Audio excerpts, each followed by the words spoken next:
Assalamualaikum warahmatullahi wabarakatuh. Kembali lagi di tugas mata kuliah Fatwa dan Jurisprudensi. Kami dari kelompok 10 yang mana kelompok kami mengambil tema mengenai aborsi karena kondisi janin. Langsung saja, apa sih yang dimaksud dengan aborsi? Aborsi dimaknai sama dengan pengguguran kandungan, yaitu proses mengeluarkan isi rahim sebelum bayi itu lahir dengan usia janin kurang dari 20 minggu atau usia kandungan kurang dari 4 bulan. Hal ini dilakukan dengan tujuan untuk menghentikan proses kehamilan. Aborsi telah dikenal sejak lama. Aborsi pun memiliki sejarah yang panjang dan telah dilakukan dengan berbagai metode, baik itu natural atau herbal, dan juga menggunakan alat-alat medis. Keguguran dengan keluarnya embrio atau fetus tidak semata-mata terjadi secara alamiah, akan tetapi bisa saja terjadi karena adanya campur tangan manusia. Berdasarkan fakta empiris, tindakan aborsi ini menuai perbedaan pendapat. Ada yang berpendapat pro dan ada juga yang berpendapat kontra. Dalam Kitab Undang-Undang Hukum Pidana atau KUHP, tindakan aborsi ini dilarang secara tegas dengan alasan apapun. Sementara itu dalam Undang-Undang Kesehatan Nomor 17 Tahun 2023, tindakan aborsi ini diperbolehkan atas dasar adanya indikasi medis atau karena korban pemerkosaan. Nah, mengenai jenis dari aborsi dibedakan menjadi dua, yaitu yang pertama abortus spontan atau aborsi alamiah, dan yang kedua adalah abortus provokatus atau aborsi yang disengaja. Yang pertama, aborsi alamiah, yaitu terjadi secara spontan atau alamiah tanpa adanya campur tangan manusia. Hal itu disebabkan karena faktor genetik, hormonal, atau masalah kesehatan.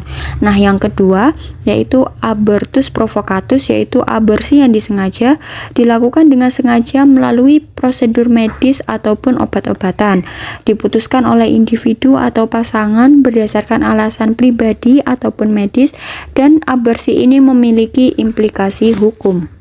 Berbicara soal implikasi hukum abortus provokatus, ternyata abortus provokatus menjadi suatu tindak pidana dan dilarang oleh beberapa peraturan perundang-undangan lainnya.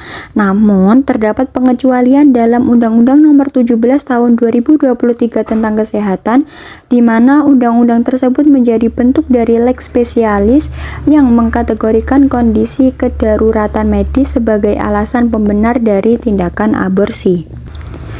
Kedudukan hukum mengenai tindakan aborsi di Indonesia sangat perlu dilihat kembali. Apa yang menjadi tujuan dari perbuatan aborsi tersebut? Terlepas dari persoalan apakah pelaku aborsi melakukannya atas dasar pertimbangan kesehatan atau memang melakukannya atas dasar alasan lain yang kadangkala tidak dapat diterima oleh akal sehat. Selanjutnya, dalam tema ini kita mengambil beberapa fatwa yang telah disampaikan oleh para ulama. Yang pertama, dalam fatwa Buya Yahya menjelaskan bahwa hukum menggugurkan kandungan dalam perspektif Islam, yaitu beliau menekankan adanya batas usia kehamilan dan kondisi medis.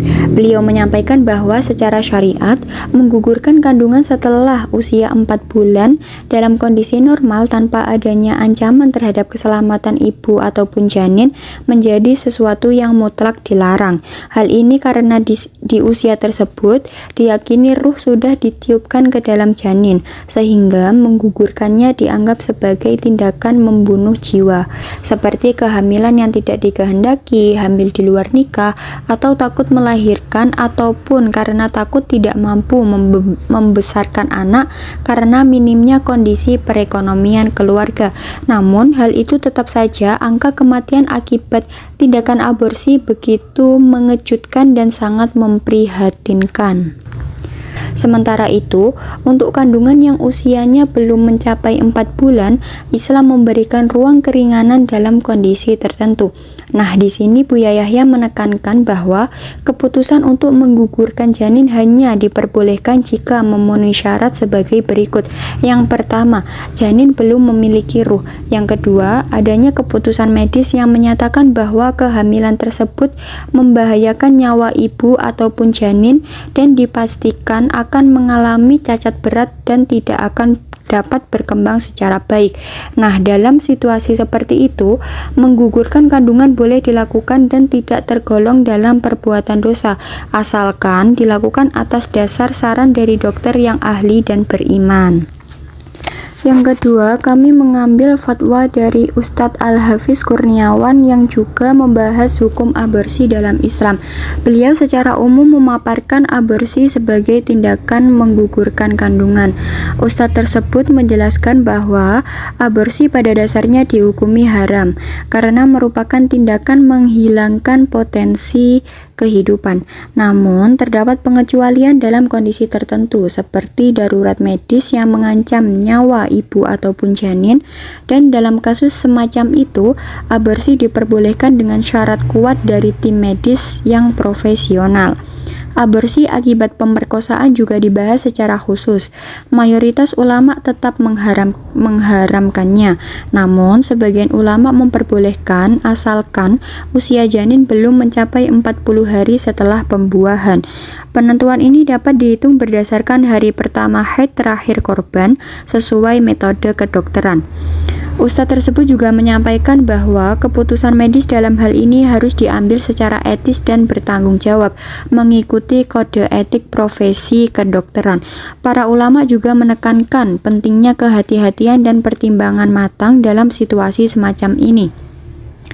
Kemudian selanjutnya dikutip pula pendapat dari kitab fikih Bughyatul Mustashridin dan Tuhfatul Muhtaj yang mana menyatakan bahwa menggugurkan janin menjadi haram setelah terbentuk sebagai darah atau daging meskipun ruh belum ditiupkan.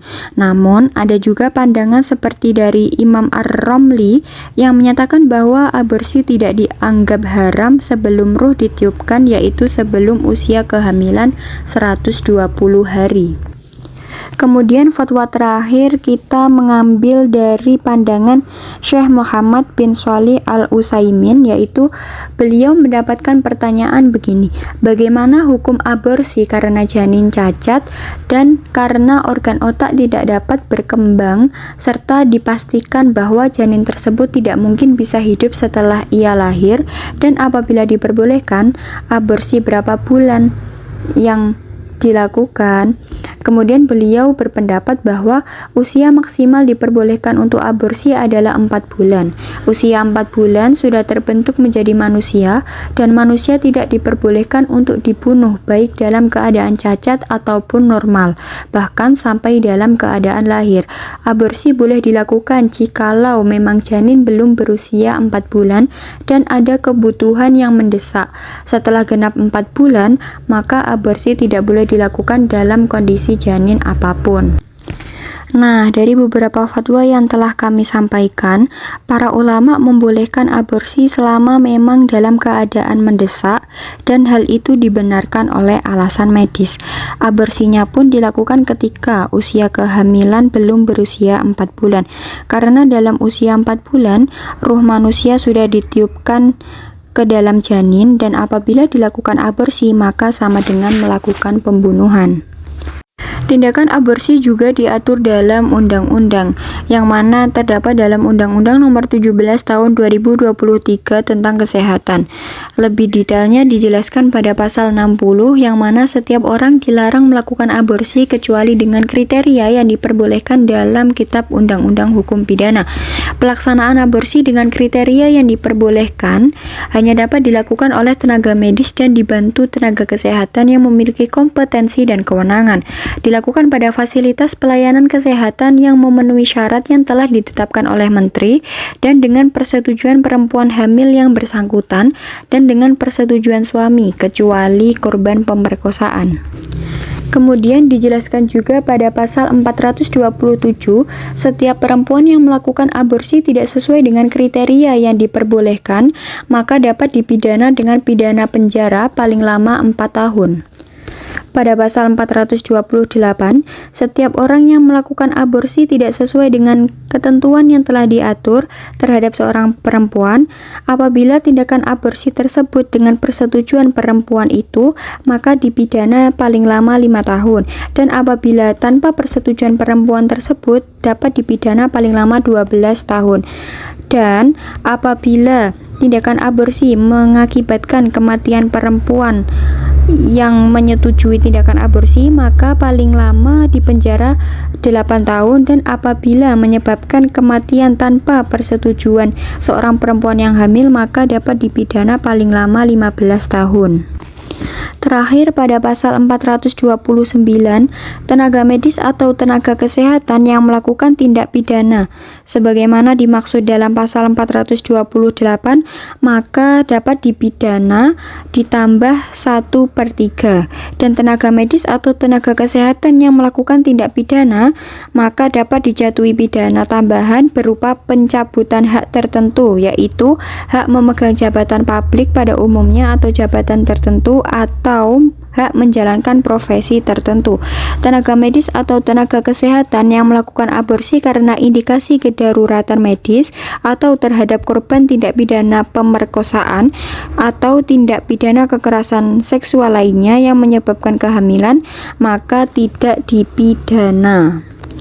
Nah, jadi pada intinya dalam undang-undang ini tindakan aborsi itu diperbolehkan selama adanya alasan medis. Apabila tidak terdapat alasan medis atau alasan yang diperbolehkan dalam Kitab Undang-Undang Hukum Pidana, maka para pelakunya dapat dijatuhi hukuman penjara.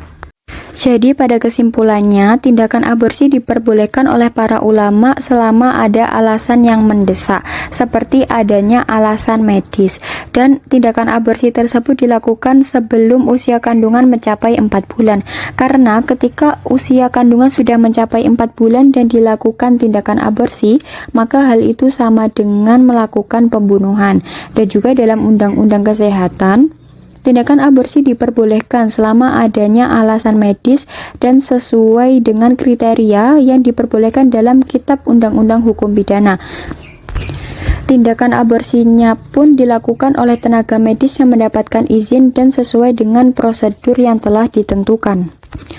Apabila tenaga medis tidak melakukan sesuai dengan prosedur yang ada, maka tenaga medis dapat dijatuhi hukuman penjara. Sekian pemaparan materi dari kelompok kami. Kurang lebihnya mohon maaf. Wassalamualaikum warahmatullahi wabarakatuh.